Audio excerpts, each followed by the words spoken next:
سلام الله عليكم. في مثل يقول: كل يسني بس ما كل يروس. السواني متابعة الإبل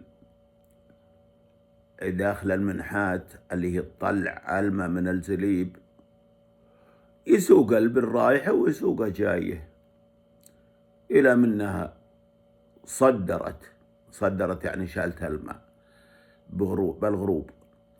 يسوق الإبل لآخر المنحات هي اللي يمشي معه إلى آخر محطوط حد لقل إنها على طول البير لقل تصب الغروب، فيسوقهن يصدر، والورد يورد يرجع للزريب. فكل يعرف يسوق الإبل رايحات جايات بهالمنحات شيء محجوز ومعروف، وعليهنا الستب وعليها أرشة والسريح. أرشة اللي هو بعلو الغرب، والسريح بحدري الغرب، لقي يوازنوا سدا السريح تحت والرشة فوق بالعرقات، إلى منه وصل عند ألزة قال سدا وصب الماء. هم من الورد يارد للزليب مرة ثانية، ولو وصل الماء تعبى الغرب هم من صدر ساقهن. فكل يعرف يسني يسوق بالرايحات جيات بهالمحل المحصور.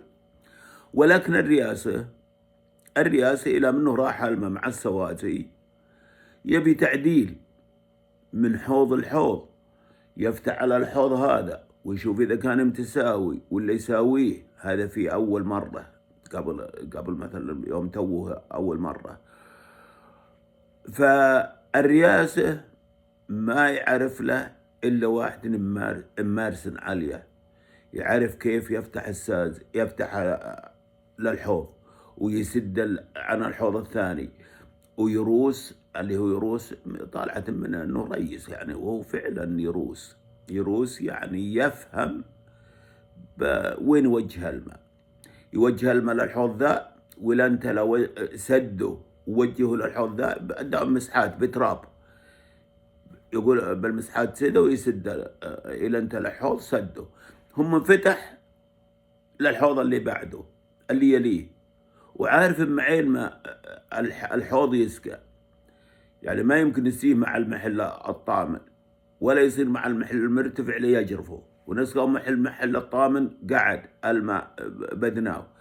فعارف إن يروس. هذا الرياسة ما كلني يعرف يروس، يعني ما يعرفه إلا صاحب الخبرة.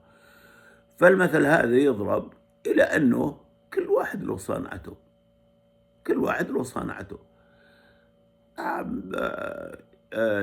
ومثل يقول: عطى الخباز خبزك لو أكل نصفه، لأنه يعرف شلون يخبز. أنت ممكن تخبز فالمثل يضرب إن كل واحد له شغلته اللي هو يعرف له، فاسند الأمور له للعرف، لا تعطي واحد شغلة وهو ما يعرف يخرب عليك.